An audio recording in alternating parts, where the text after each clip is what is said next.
अनुभव कर रहे हैं, जैसा देख रहे हैं, जैसे परमात्मा को वे श्री कृष्ण जी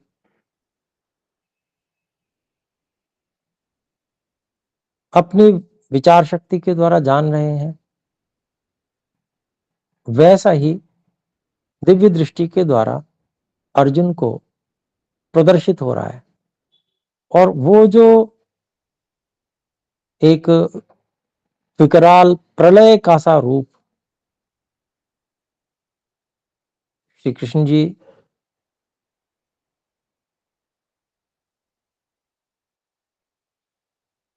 जो संस्कारों के रूप में सभी के मन में संचित होता है, परंतु योगी लोग ही उस प्रलयंकारी रूप को उद्बुद्ध करके देख पाते हैं। तो वही जो पूर्व प्रलय का दृश्य एक तरह से श्री कृष्ण जी ने अर्जुन को दिव्य दृष्टि के द्वारा प्रदर्शित किया, जिसके कारण से अर्जुन जो है हतप्रभ रह गए। इतना ही नहीं बल्कि बहुत अधिक जैसे कोई भयभीत हो जाता है, तो ऐसी स्थिति में आ गए।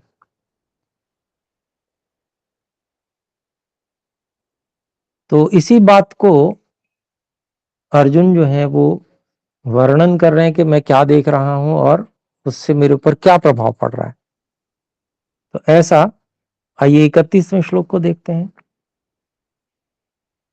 आख्याहि मे को भवानुग्र रूपो नमोस्तु ते देववर प्रसीद विज्ञातुमिच्छामि भवन्तमाद्यम् न हि प्रजानामि तव प्रवृत्तिम्।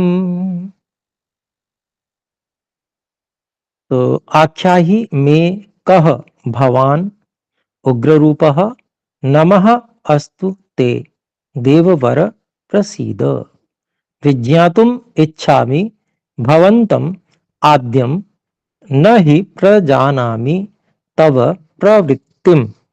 इसका अन्वय इस प्रकार है, हे देववर प्रसीद ते नमः अस्तु उग्र रूपः भवान कह इति में आख्याहि आद्यम भवन्तम विज्ञातुम इच्छामि तव प्रवृत्तिम ही न प्रजानामि। तो अर्जुन कह रहे हैं कि हे देवादिदेव, हे वरणीय देव, प्रसीद मुझ पर प्रसन्न हो जाइए। अर्थात मुझे इतना अपना भयंकर रूप, इससे तो मैं घबरा रहा हूं, ये मुझे न दिखाएं।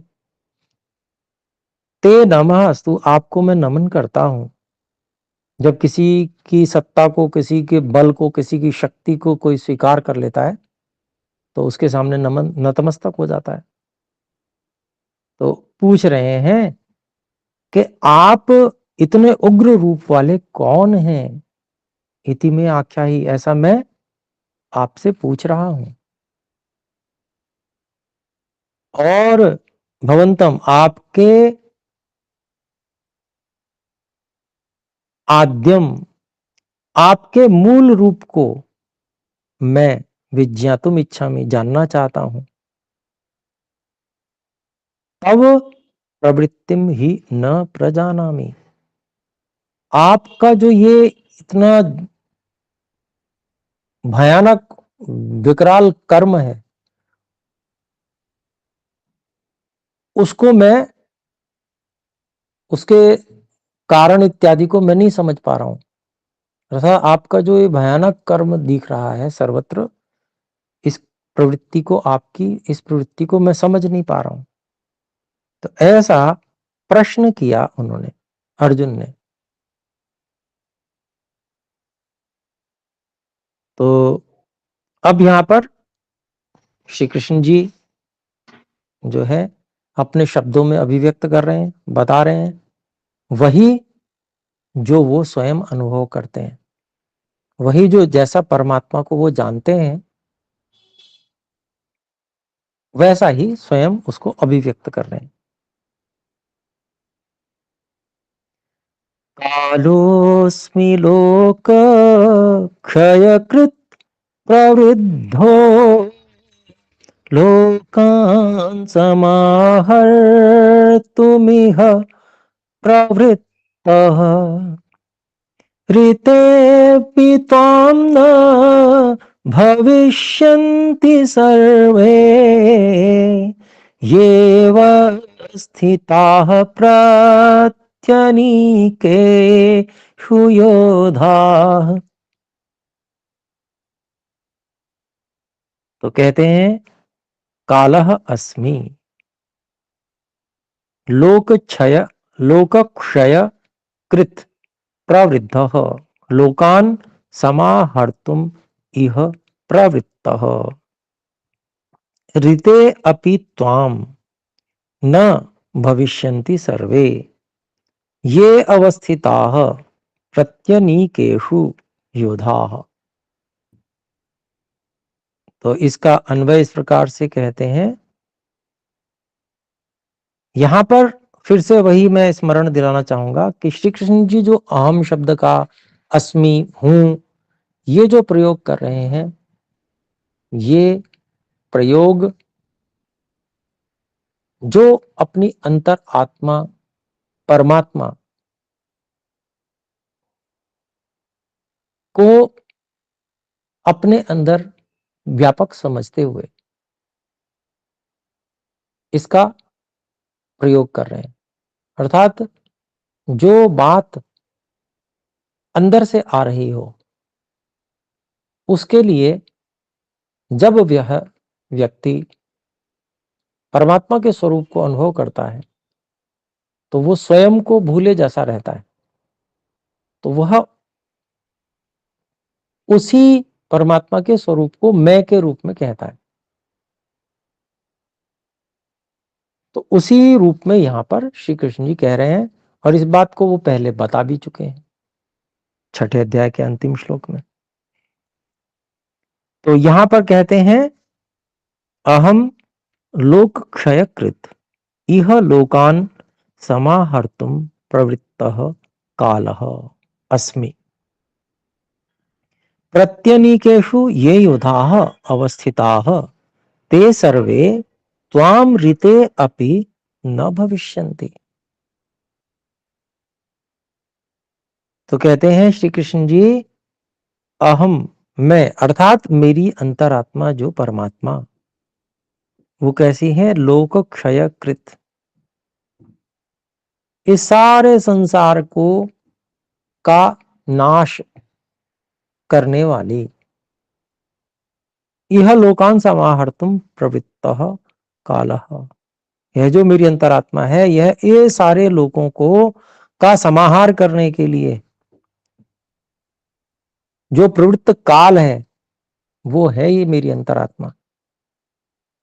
फिर आगे कहते हैं प्रत्यनीकेषु ये योद्धा अवस्थिता विपक्ष में जो योद्धा खड़े हैं ते सर्वे वे सभी त्वाम रीते अपि तुम्हारे बिना भी अर्थात तुम उनको नहीं भी मारोगे तब भी न भविष्यंति वो रहने वाले नहीं है, वो बाकी नहीं बचेंगे। तो ये बात श्री कृष्ण जी समझा दे रहे हैं कि ये तो काल के गाल में चले जाने वाले हैं।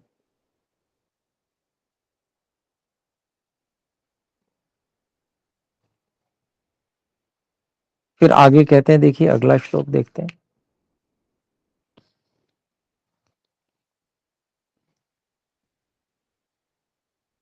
तस्मात् त्वमुत्तिष्ठ यशो लभस्व जित्वा शत्रून् भुङ्क्ष्व राज्यं समृद्धम्। मयैवैते निहिताः पूर्वमेव निमित्तमात्रं भव सव्यसाचिन्।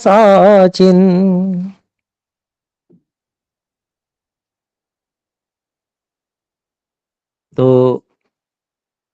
इसके अलग अलग शब्दों को देखें। तस्मात् त्वम उत्तिष्ठ यशः लभस्व जित्वा शत्रून् भुङ्क्ष्व राज्यं समृद्धम् मया एव एते निहताः पूर्वम एव निमित्त मात्रम भव सव्यसाचिन्।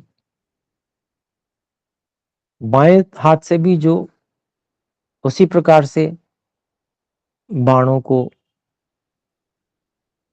सटीक चला सकता है, वो ऐसे, हे अर्जुन, एते पूर्वम मया, एते पूर्वम एव मया एव निहताः, ये अन्वय है। त्वम निमित्त मात्रम भव तस्मात् त्वम उत्तिष्ठ यशः लभस्व शत्रून् जित्वा समृद्धम राज्यम भुङ्क्ष्व। तो कहते हैं, हे अर्जुन, ये पहले ही, पूर्व में पहले ही, मया अर्थात मेरी अंतरात्मा परमात्मा के द्वारा ही निहताः मार दिए गए हैं। मार दिए गए का मतलब इनकी मृत्यु तय हो चुकी है। अन्याय के पक्ष जिन्होंने ले लिया, उनकी उसके लिए जो उसका फल है वो तय हो गया। कर्म कर दिया, कर्म किया, फल भी तय हो गया कि भाई ये इस कर्म का ये फल होगा। ऐसे ही मृत्यु भी तय हो गई। फिर कहते हैं त्वम निमित्त मात्रम भव, तुम तो केवल निमित्त मात्र बन जाओ। तुम नहीं मार रहे, मार तो मैं ही रहा हूं। मैं ही रहा हूं का मतलब जो परमात्मा है। तस्मात इसलिए, त्वम उत्तिष्ठ इसलिए तू उठ, यशः लभस्व यश को प्राप्त कर लो। ये अच्छा कार्य करके, आदेश का पालन करके जो है यश को प्राप्त कर लो।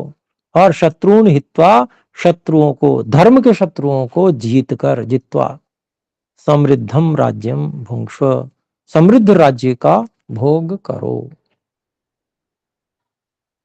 तो मुख्य प्रयोजन जो है समझाना, खड़ा करना है कि धर्म के पक्ष में, सत्य के पक्ष में, न्याय के पक्ष में खड़ा होना क्षत्रिय का धर्म है। इसलिए अर्जुन तुम खड़े हो।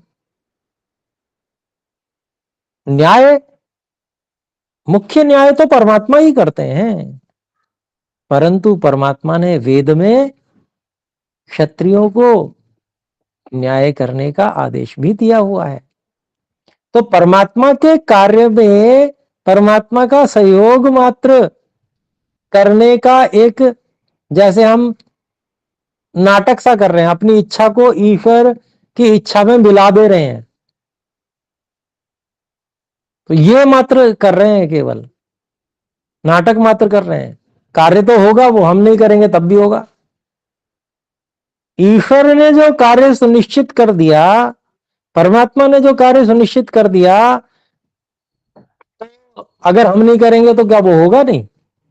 अरे भाई, वो तो होगा ही होगा। हम स्वयं को परमात्मा के कार्य में यदि साधन बना लेते हैं तो मुफ्त का यश भोगना है उसमें तो। और वैसे भी हम अगर यूं देखें तो सूक्ष्म इच्छा प्रयत्न के अतिरिक्त हमारा है क्या? साधन दिए, चाहे बलवान शरीर है चाहे कमजोर, जैसा भी है, ईश्वर ने तो अच्छा ही दिया, निर्देश भी दिया कि ब्रह्मचर्य व्यायाम आदि से इसको बलवान बनाओ, उसको कमजोर कर लिया तो हमारी गलती। लेकिन जैसा भी है, जो भी शरीर है, तो ये हमारी संपत्ति थोड़ी है। हमारी संपत्ति होती तो जब तक हम चाहते, जैसे हम चाहते इसका उपयोग करते, परंतु सदा नहीं कर पाते। तो संपत्ति, साधन, सूक्ष्म साधन भी, मन, बुद्धि, निर्णय लेने का साधन, विचार करने का साधन, यहां तक कि स्वयं को अनुभव करने का साधन, वो भी परमात्मा का दिया हुआ, परमात्मा के द्वारा संचालित है। हम उसके संचालक तक नहीं है।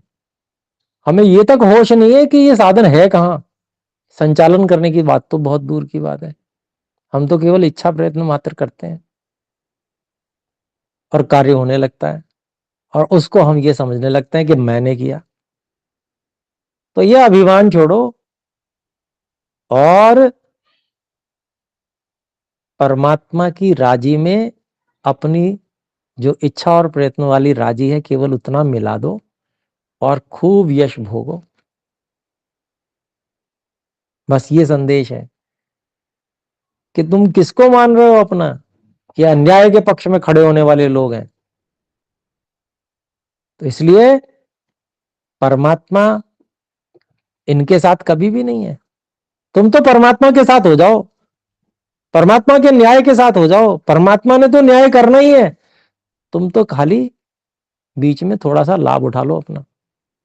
तो ये बुद्धिमत्ता की बात समझा रहे हैं कि ईश्वर के साधन बन जाने में, जो साधन परमात्मा ने ही हमें दे रखे हैं, उन साधनों को परमात्मा का ही साधन बना देने में बुद्धिमत्ता है, उससे सब कुछ मिलेगा।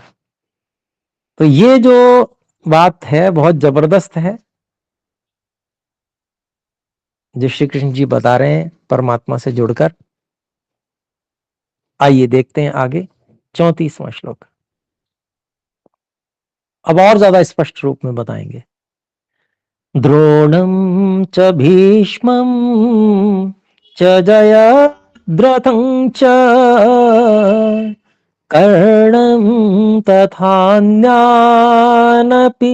योधवीरान् मया हतांस्तं जहिमा व्यथिष्ठा युध युध्यस्व जेतासि रणे सपत्नान्।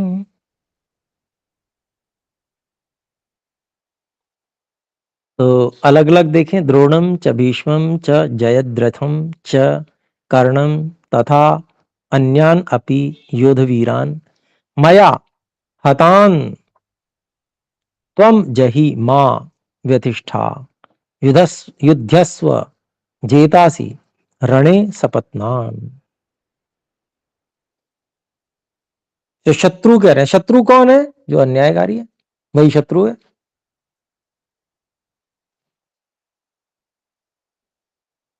तो कहते हैं, देखिए अब इसका हम अन्वय कर लेते हैं। तो भीष्मं च द्रोणं च जयद्रथं च कर्णं तथा अन्यान अपि मया हतान योधवीरान त्वं जहि मा व्यथिष्ठाः रणे सपत्नान जेतासि युध्यस्व।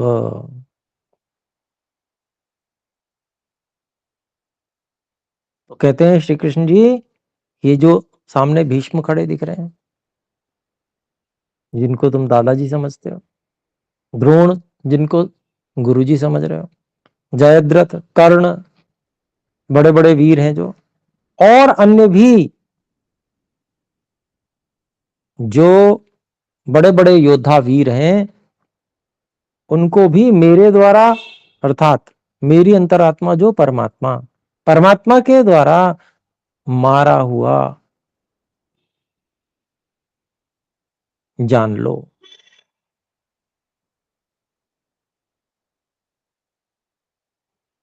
मां व्यतिष्ठा, उसके लिए शोक मत करो, क्योंकि ये इनका कर्मफल है। ये तो भोगेंगे ही भोगेंगे, इन्होंने अन्याय का साथ दिया है। तो इसलिए रणे सपत्नान जेतासी, तुम इस युद्ध में शत्रुओं पर जरूर विजय करोगे, इसलिए युद्धस्व, युद्ध करो। तुम तो युद्ध करो, बस इस बात की चिंता मत करो कि कौन जीतेगा। ऐसा समझो कि तुम जीते हुए हो, ये सब मारे जा चुके हैं, बस तुम्हें तो बस अपना यश कमा लो, मौका मिला हुआ है ये। जिसको कहते हैं ना बहती गंगा में हाथ धो लो, वैसा ही।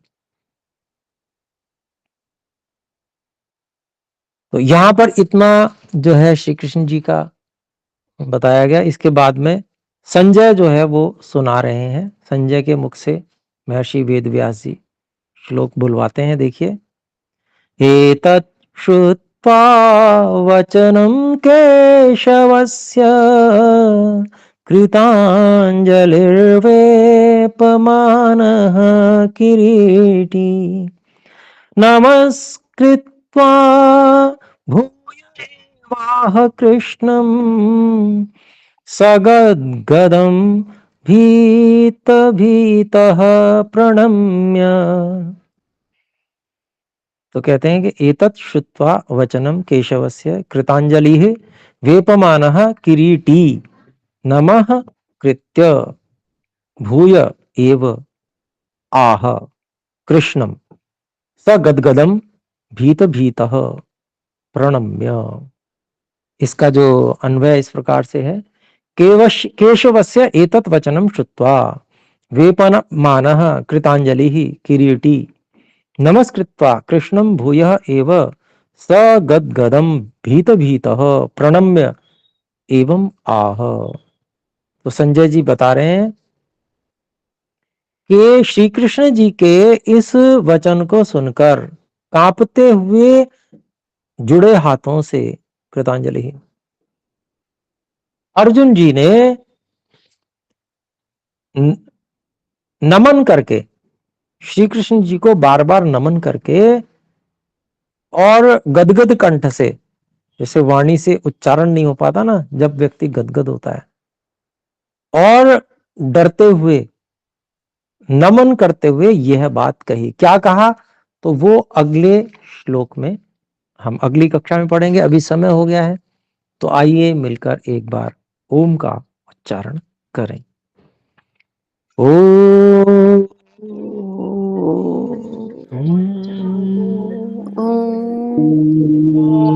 सभी को सादर नमस्ते जी। सादर नमस्ते।